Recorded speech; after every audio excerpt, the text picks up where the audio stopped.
Welcome sa Dries TV. Kung interesado ka sa ganitong news, huwag kalimutang isubscribe ang ating YouTube channel. Maraming salamat! Welcome back again sa ating YouTube channel mga kakimpaw, and sa update natin ito ang pag-uusapan natin ay tungkol sa mga importanteng ganap kina Kim and syempre kay Paolo Avellino. Importante po ang topic natin ito mga kakimpaw, kaya sana po ay tapusin ninyo hanggang sa dulo.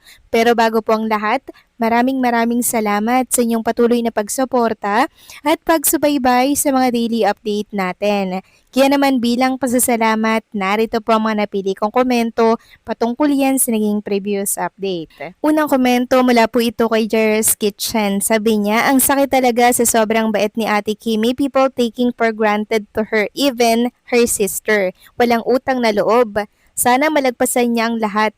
She was blessed with her career, but with relationship, lagi siyang nasasaktan. Sana nga, makahanap siya ng totoong magmamahal sa kanya at di lolokohin. Until now, si Kuya Paulo hindi pa nag-confirm na sila na. Sana naman aminin na para naman mapanatag ang mga Kimpaw fans at sana magpakasal na lang sila at mag-off muna sa showbiz and build a family. Yes, tama ka dyan, Jerry's Kitchen. Sobrang bait ni Ate Kimi, kaya naman laging sinasamantala yung kanyang kabaitan ng mga taong nakapaligid sa kanya. Pero ito lang yung sasabihin ko na kahit hindi pa sila nagko-confirm, napakalinaw naman kung anong meron sa kanila at base yan sa mga kinikilos nila na hindi galawang pang mag-love team lang, hindi pang fan service, and syempre, hindi pang magkaibigan at magtropa lang ito mga kakimpaw. Kaya para sa akin, okay lang na hindi umamin muna si Kim and Paolo Avellino dahil mawawala nga yung kilig, mawawala yung spark at yung chemistry, 'di ba? Pero gusto ko yung suggestion mo na sana mag-off muna sila sa showbiz and syempre bumuo ng sarili nilang pamilya dahil alam naman natin na hindi na pabatas si Kim Chu kundi nadadagdagan taon-taon yung kanyang edad. Kaya kailangan talaga nila na mag-settle down na mga kakimpaw. Pero syempre, depende pa rin yan kay Kim and kay Paolo Avellino. At sa mga nakakamiss naman kay Kim and Paolo Avellino, meron ako ipapakita sa inyong picture nilang dalawa. Kuha po ito sa Thanksgiving party ng The Alibay. Tingnan niyo po mga kakimpaw, yung braso ni Chinita Princess dito na talaga naman pong nakahawak or nakayakap sa bewang or sa likod ni Paolo Avellino. Walang space. You beside me always. Sabi nga ng isang nag-post sa community, gaano ka close? Parang hindi na makadaan pati hangin ng mga bashers dyan. Yung mga ganitong simpleng picture ni Kim and Paolo Avellino, masaya na tayo dito, di ba? Sapat na kasi ito sa mga konfirmasyon kung ano meron sa kanilang dalawa. Diba? Hindi na ako naghahangad ng confirmation, umamin na sila kasi nga po napaka-pribadong tao at nonchalant ni Paolo Avellino mga kakimpaw. Yung privacy na yon, iniingatan nila yon. Privacy is power, ika nga po nila at napaka-importante nun kay Paolo Avellino. Kaya naman, yung desisyon nila, igalang na lang natin. Tapos, hula-hula na lang din. And what you see is what you get. Sabi nga ni Paolo Avellino, kung ano yung iniisip nyo, yun na yun. So, ibig sabihin, kung ano nakikita natin, yun na yung kasagutan. O, diba mga kakimpaw? Kaya kalmpante lang. Kalma lang. Hindi tayo matitinag sa isang salita lang ng isang taong hindi naman natin nakikita na laging kasama ni Kim and Paolo Avellino. Doon tayo kay Kim and Paolo Avellino mismo tumutok. Dahil nandun po yung kasagutan sa mga kilos nila. 'Diba? Kaya kung may marinig kayong, ay hindi naman mag-boyfriend, hindi naman mag-jowa si Kim and Paolo Avellino, kailangan nang humanap ng kapartner ni Chinita Princess tapos bigla na lang mawawalan ng amor, bigla na lang masasaktan na para bang yun ang katapusan hindi nila alam, salita lang naman yun. Ang hawak natin, yung mga nakikita natin kay Kim and Paolo. Kaya relax lang mga kakimpaw. Huwag masyadong seryosohin yung mga nababasa at napapanood sa mundo ng social media. Samantalang pag-usapan naman natin mga kakimpaw, ang tungkol nga dito sa viral at pinag-uusapan ngayon sa mundo ng social media. Hindi pa nga po natatapos ang problema ni Kim Chu sa pamilya niya.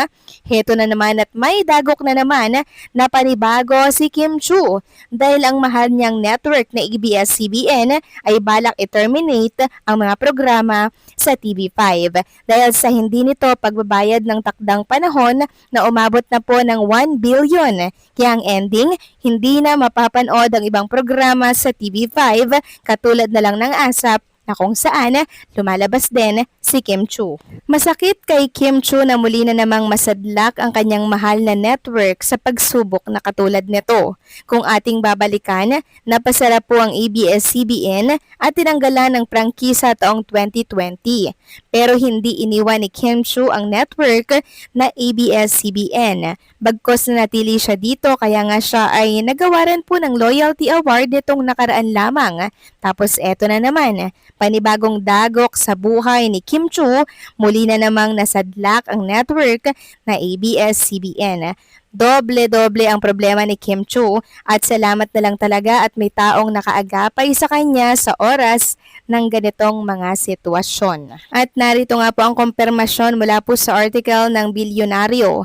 TV5 owned by Bilyonaryo Manny B. Pangilinan has officially pulled the plug on its much-hyped content partnership with ABS-CBN Broadcasting, citing what it describes as a deliberate ploy to delay payments that has took up nearly 1 billion in cash needed for day-to-day operations. The kapatid network dropped the bombshell in a sharply worded December 3 letter accusing ABS-CBN of willful, fraudulent, and repeated refusal to hand over TV5 revenue share under their content supply agreement despite numerous demands and concessions. Based on documents obtained by Bilyonaryo TV5 said the demand was prompted by ABS-CBN's commission of serious breaches in relation to its contractual obligations, particularly its willful failure despite repeated demands to remit TV5's rightful share of collected revenues pursuant to Section 7.5 of the agreement. The content agreement signed amid much publicity between Pangilinan and the ABS-CBN executives allowed TV5 to air the broadcaster flagship shows including FPJ's Batang Quiapo, The Iron Heart, Dirty Linen, Everybody Sing, and ASAP natin to. So mahaba to actually mga kakimpaw, pero explain na lang po natin. So ayun nga po, umabot na sa 1 billion halos yung hindi po nai-remit ng ABS-CBN sa TV5. Dapat magbabayad sila ng October. December na ngayon mga kakimpaw, kaya etong TV5 binigyan po ng palugit ang ABS-CBN na parang sa 30 days ata ito terminate na yung mga umeere sa kanilang programa. So kapamilya and kapatid, no more na mga kakimpaw, kaya naman panibagong dagok na naman ito kay Chinita Princess kasi sobrang mahal niya po ang ABS-CBN at kung ano ang pinagdadaanan nito, apektado din po si Kim Chiu at si Paulo. So pakatatag ka Kim and Paolo Avellino, I'm sure malulusutan at mapagtatagumpayan din ito ng ABS-CBN at maging ikaw sa kasong sinampa mo kay Laka, mapagtatagumpayan mo din yan. Mga kakimpaw, ipag-pray natin si Kim and si Paolo Avellino. So paano, hanggang dito na lamang po ang update natin. Maraming salamat po sa patuloy na pagsuporta and don't forget to like, share, comment, and subscribe.